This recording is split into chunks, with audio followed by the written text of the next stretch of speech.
Hey everyone, this is Patrick and it is time for another edition of Heavy Therapy.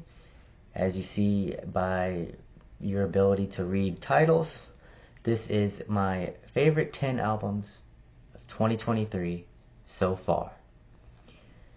I typically do this type of video at the midway point. I'm going to also do one for non-LPs, so EPs, demos, promos, live albums, splits, so forth. And then at the end of the year, I do a series of videos, my top 40 albums of the year, and those are in order. This year, 2023, at the midway point, I'm not going to list my favorite 10 albums. I am going to structure this video chronologically, so I'm going to show them in the order that they were released. Overall thoughts about this year so far in metal is I feel like there's a bunch of big releases heading our way. September, October, November looks to be pretty huge in death metal in particular. You have a new Cannibal Corpse album. Your $20 spin is certainly going to release probably either one of or all of these bands I'm getting ready to name. A Maul promo or EP. I actually saw Maul last night and it was amazing. They were amazing live. Can't stress that enough. If you have a chance to see Maul, check them out.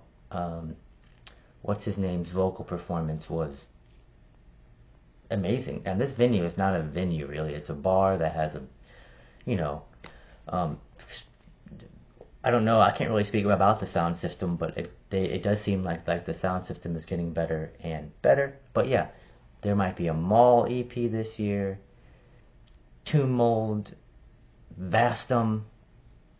That's quite possible that we'll have a Tomb Mold album at the end of the year, according to $20 spin sort of hints that they're dropping on Twitter and Instagram. Outer Heaven is going to come out still.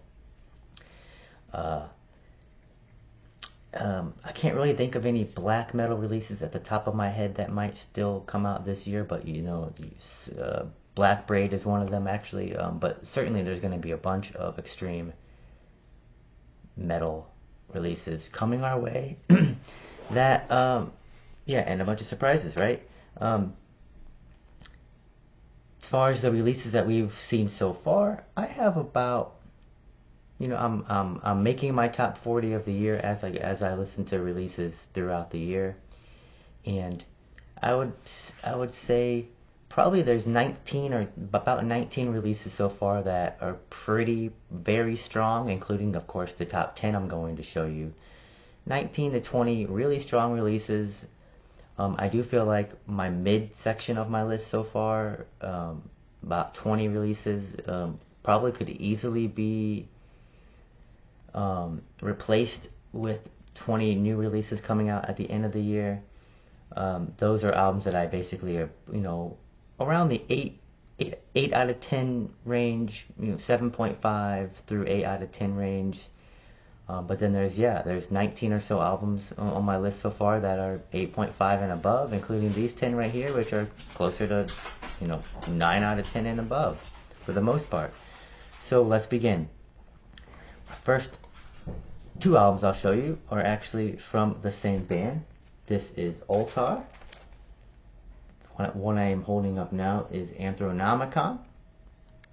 It came out on February 17th, and Altar is a black metal / death metal band from Portland, Oregon, and this is a 10 out of 10 album to me still. Every time I put it on, it still stays at the very, very top of my list, even though I'm not ranking these. Wink, wink.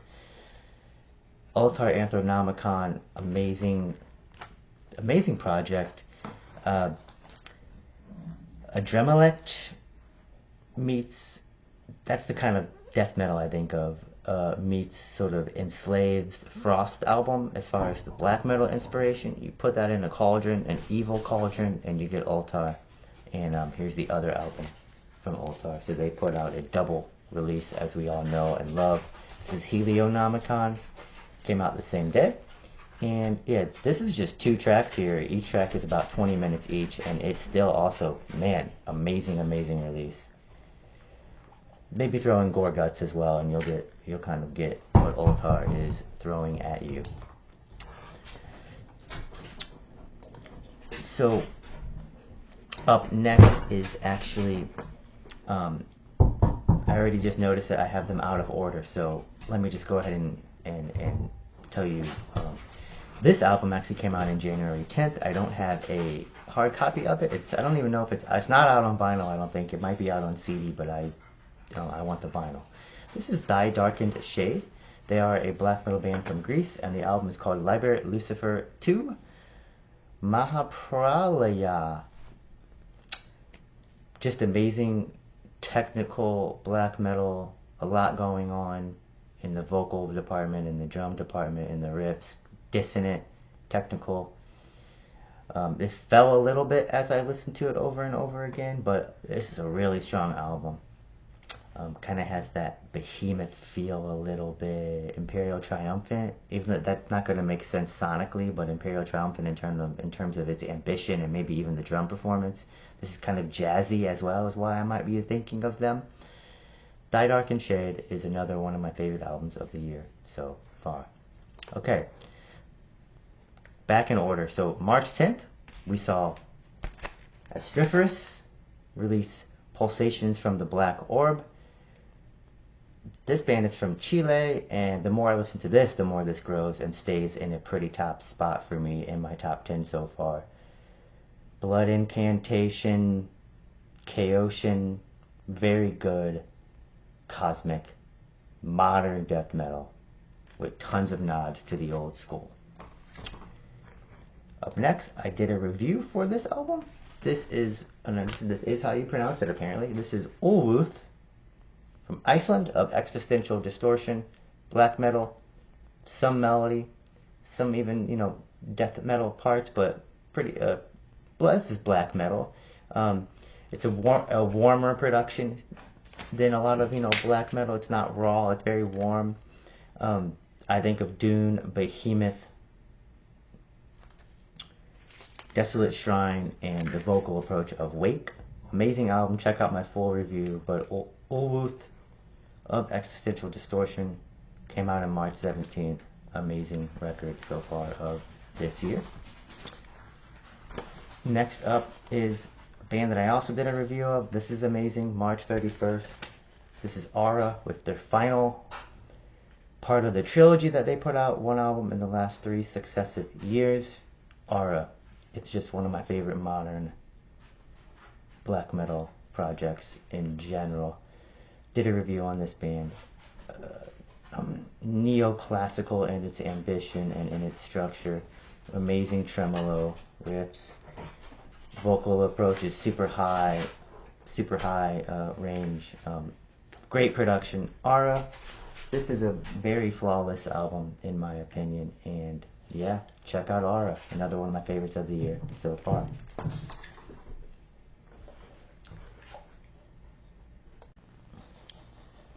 Up next is another flawless album. This is Void Ceremony Threads of Unknowing.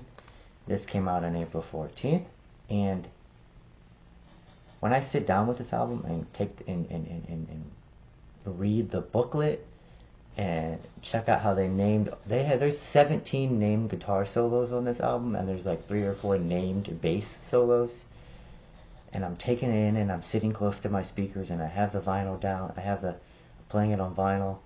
This is jazz. This is a death jazz album, straight fusion. This is amazing. The more I listen to it, the more it just rises and rises. This is an amazing masterpiece by Void Ceremony. It's a philosophical statement about time being linear and how the past is dead, and it's a philosophical statement. Very creative thinking going on, musically, creative lyrically.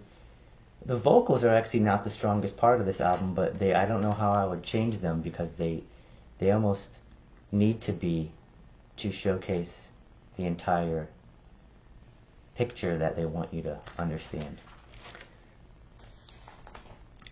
Up next is a sludge doom metal band from Springfield, Massachusetts. This is Chained to the Bottom of the Ocean, and this is the album Obsession Destruction. Yeah, this is a very long album. It came out on May 12th. 8 tracks, an hour and 7 minutes. I think of so many different bands when I listen to this.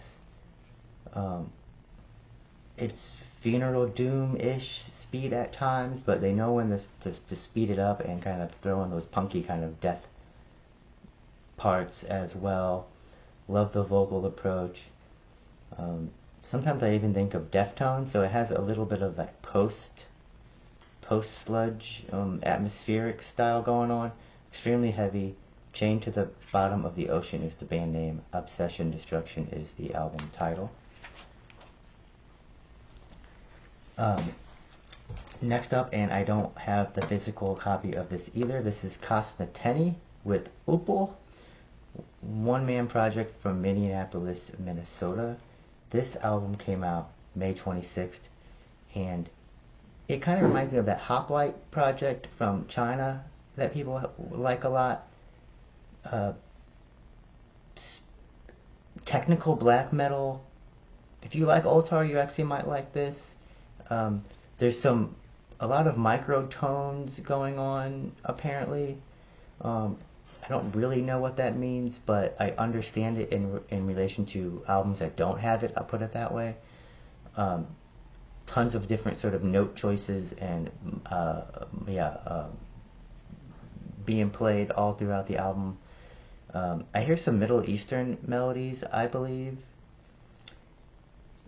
Hard to describe album. It takes multiple listens. There's dissonance. It even has a little bit of that sort of, I don't want to say it for those who don't like it because it doesn't sound like metallic hardcore bands, but some of the noodly, more technical, just the note choices sometimes make me think of Dillinger Escape Plan.